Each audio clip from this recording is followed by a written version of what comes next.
آج میں نے ایف آئی انکوائری کے اندر حصہ لیا اور میں نے آپ کو کل بھی بتایا تھا کہ جو ایف آئی انکوائری ہے یہ ضرور کریں، لیکن اس میں ثابت ہوگا انشاءاللہ کہ کوئی قانون پاکستان کا میں نے نہیں توڑا۔ جو سیکریسی ایکٹ ہوتا ہے پاکستان کا وہ اس کے اندر بالکل میرے پہ لاگو نہیں ہوتا، اور وہی میں نے باتیں آج وہاں جا کے کی۔ میں نے ان کو سمجھایا کہ جو سائفر ہوتا ہے، سائفر ایمبیسڈر جو بھیجتا ہے فارن آفس میں، وہ جس خفیہ کوڈ میں آتا ہے وہ فارن آفس میں ہی رہ جاتا ہے۔ جو prime minister, president, army chief, D G I S I اور جو کیبنٹ کے سیکٹری کے پاس آتا ہے، وہ صرف جس کو پیرافریز کہتے ہیں، یعنی اس کا مفہوم آتا ہے، یا اس کے اندر سیکرٹ کوڈ نہیں ہوتی جو ہمارے پاس آتا ہے۔ سیکرٹ کوڈ صرف فارن آفس کے پاس رہ جاتی ہے۔ تو پہلی چیز تو یہ کہ میں نے کوئی سیکرٹ کوڈ اس کی تو ہمارے پاس آئی نہیں، تو اس کا سوال ہی نہیں پیدا ہوتا کہ سیکرٹ کوڈ ہم عام کر دیں، یعنی قانون توڑیں۔ دوسری چیز میں نے ان کو یہ سمجھایا کہ جو پرائم منسٹر ہوتا ہے وہ نیشنل سیکیورٹی کاؤنسل کال کر سکتا ہے۔ نیشنل سیکیورٹی کاؤنسل میں سارے سروس چیفز ہوتے ہیں، army chief, air force, joint chief اور نیوی کے چیف، یہ سب بیٹھے ہوتے ہیں اس میں، اور اس میں پھر ہمارے فارن آفس بھی ہوتا ہے اور ہمارے جو سینئر ممبرز ہوتے ہیں۔ یہ فورم ہوتا ہے سب سے بڑا نیشنل سیکیورٹی کا، یہ فیصلہ کرتا ہے۔ اس کے سامنے میں نے وہ آ کے رکھ دیا سائفر، یعنی اس کا جو مفہوم تھا، وہ فیصلہ کرتا ہے کہ امریکہ کو پاکستان کے معاملوں میں مداخلت کرنے کے لیے ہم پروٹیسٹ کریں گے، ڈیمارش دیں گے۔ وہ سب سے بڑا فورم فیصلہ کرتا ہے۔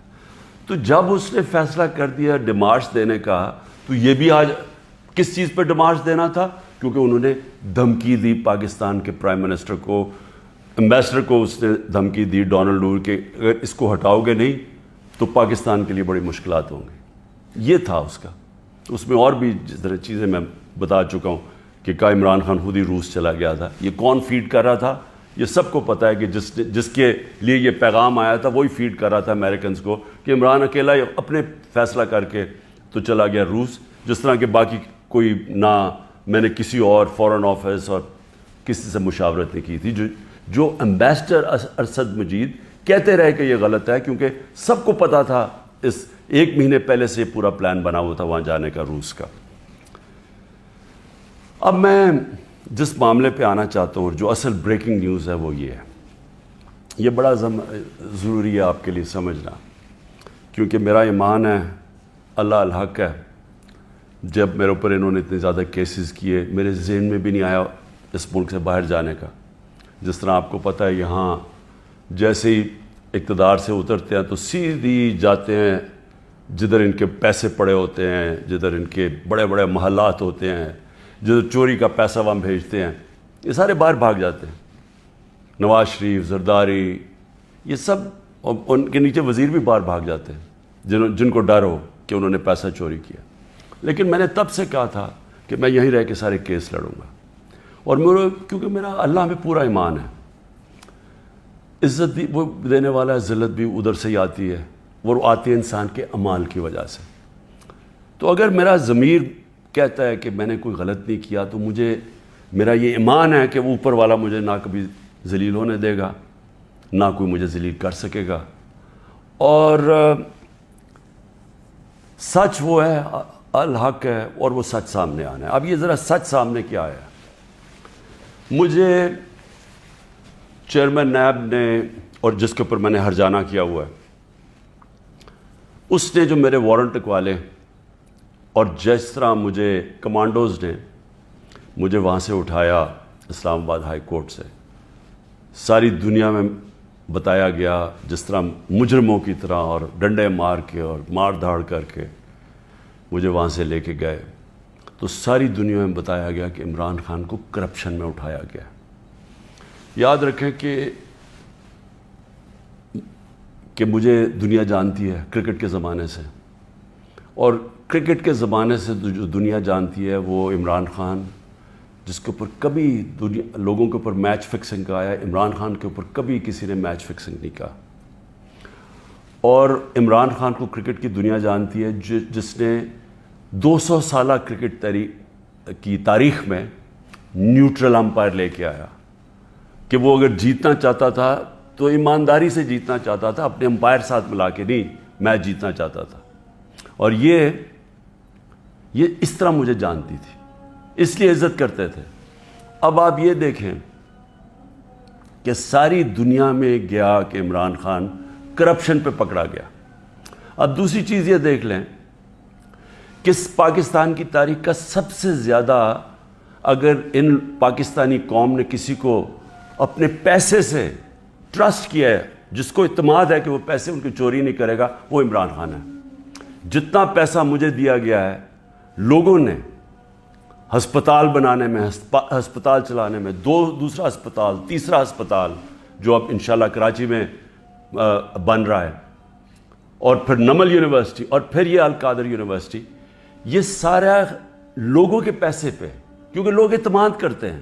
اور یہ ساری میں بنایا ان لوگوں کے لیے نہ جو وہ کینسر کا علاج کروا سکتے ہیں اور نہ وہ اعلیٰ تعلیم لے سکتے ہیں یونیورسٹیز میں، اور پیسے دیتے جا رہے ہیں. تو اس آدمی کو، اور خاص طور پہ بیرون ملک پاکستانی جو مجھے سب سے زیادہ پیسہ بھیجتے ہیں، ان کے سامنے کہنا کہ یہ چوری کے اوپر پکڑا گیا ہے، ساری دنیا میں میری توہین کی. میں نے اس لیے نیب چیئرمین کے اوپر ہرجانہ کیا ہوا ہے. اور اب جو میرا کیس ہے وہ اور مضبوط ہوا ہے. اور وہ مضبوط کیسے ہوا یہ ذرا میں اب آپ کو بتاتا ہوں کہ اللہ کی طرف سے وہ الحق ہے، اس کا وعدہ ہے کہ سچ سامنے آنا ہے. 21 اپریل 2020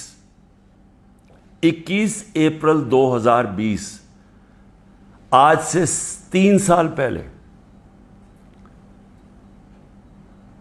2 سال پہلے، سوری، آج سے 3 سال پہلے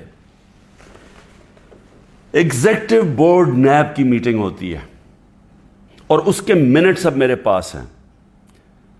342 جو ایگزیکٹو بورڈ کی میٹنگ تھی اس کا منٹس میرے سامنے ہیں.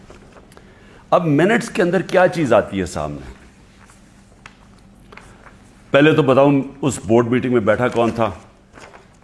Chairman NAB, D G operations کون تھا؟ ظاہر شاہ اس وقت ڈپٹی چیئرمین نیب ہیں. اس وقت پروسیکیوٹر جنرل بیٹھے ہوئے تھے، وہ ابھی بھی پروسیکیوٹر جنرل ہے. اور ایک اور ڈی جی ایک اور بیٹھے تھے، عرفان منگی، اور ایک اور حسین، اس وقت کے ڈپٹی چیئرمین بیٹھے ہوئے تھے. یہ ہائی پاورڈ میٹنگ کے اندر کیا فیصلہ ہوتا ہے؟ یہ فیصلہ ہوتا ہے کہ جناب ملک ریاض کی، اور علی ریاض کا وہ کیس تھا، جو ان کا بیٹا ملک ریاض کا، اس کے اوپر فیصلہ کیا جاتا ہے کہ یہ جو ہم انکوائری کر رہے ہیں، اور کس چیز پہ انکوائری کر رہے ہیں تب؟